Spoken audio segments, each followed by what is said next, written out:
Okay, we are live in my kitchen, or not live, I guess. I don't know. We are, or something. Whatever it is. Okay, so we're making cheese fondue. This recipe came from my sister's neighbor. Her name is Tana Pullman. Hi, Tana, if you're watching.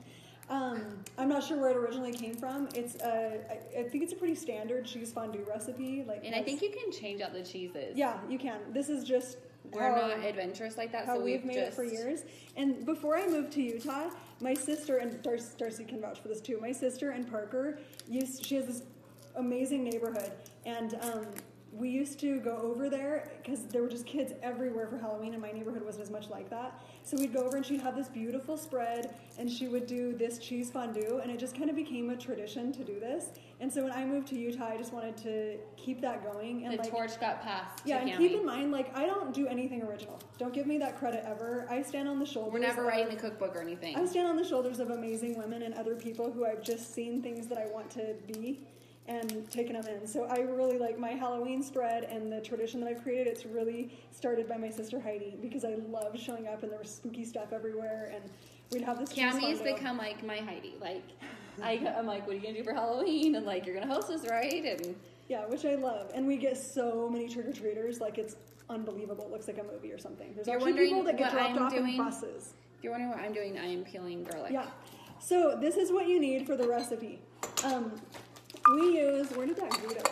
Oh, it's in the fridge. We use 3 kinds of cheese: Gruyere, Gouda, and cheddar.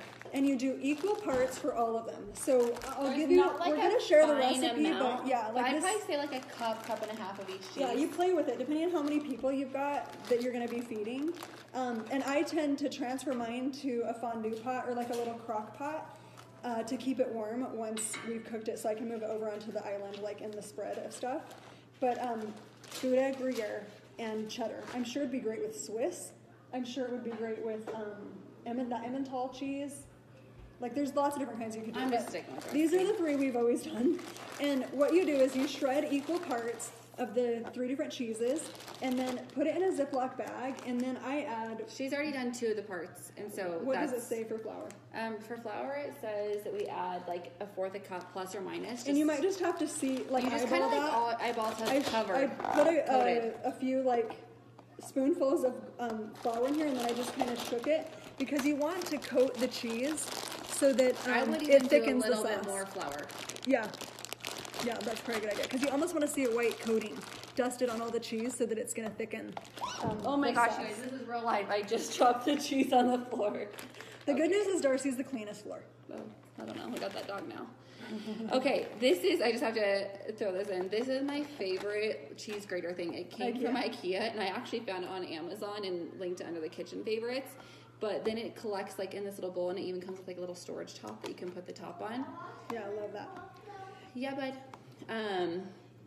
Anyways, and so here we go. I think this is probably enough of this cheese here. So I kind of just filled this up with the Gouda. Okay.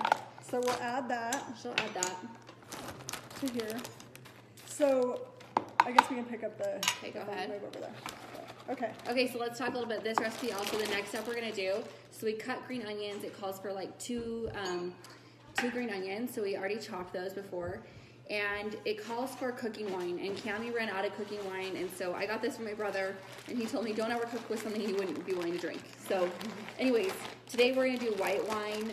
But if you don't like to cook with wine, that's totally okay. You can use the cooking wine. I think that there's just a bolder, and all flavor. The alcohol boils off anyways, if you're worried about that. Almost like in the first few minutes. So what we're going to do is we're going to start by pouring in our pot over here that we have a hot heating. Okay, come on over. Sorry. We're going to pour probably about 3/4 this bottle in. Woo! That might be a little hot. Will you turn me down? So we're just going to pour about 3/4 of this in. And the amount you pour is going to dictate how... Maybe I did about half right now. Yeah, because we're just going to we want the option to be able to add more as we go. Okay, and so now we're going to do garlic. So I'm going to do about 3 to 4 cloves of garlic in with the liquid. And I like to get my face over it when you put the wine in, because it does this amazing fragrance as it burns the alcohol off that I just think it smells like the cheese. It smells so good. What am I doing? You're gonna put these in. Oh, in the thing. Okay. Yeah, buddy, I'll come. It's there's requests for Paw Patrol, and I mean, Here we go. It's just, we're not like the So- kind of chefs that like should be like on a cooking not, show like, and like, do it beautiful. really pretty. This is just your Actually, I'm rustic. gonna turn this back up. Okay. Okay, so we're gonna come over here and just review our recipe for a second. So we've grated our cheese, we've tossed it with flour, we heat the pan of cooking wine with green onions and the garlic. Green onions. And then, yeah, so we're gonna throw those in, and then we're gonna bring this all to a boil right now. And I love the way that the green onions, the garlic, and the wine smell in here. It's just, oh. So we're gonna bring this all to a boil, and as soon as it's boiling, we're gonna add the cheese, and then you just like cook it until it's melted, and then you turn it down to just off or simmer. And If you've ever been to the melting pot, the melting pot. that's what this tastes like, a recipe that you would eat at the melting pot. But also, yeah, you add more wine if you want it thinner, and if So you have maybe a don't fun, add all of your liquid initially, Yeah. so that you have somewhere to go. so if you have a fondue pot, this is ideal because you can keep it warm at the right temperature. Sometimes we have it kind of get clumpy. Okay, so as you can see, it's boiling here, and so we're just gonna go ahead. Oh, I'm trying to do 2 hands, and add our cheese.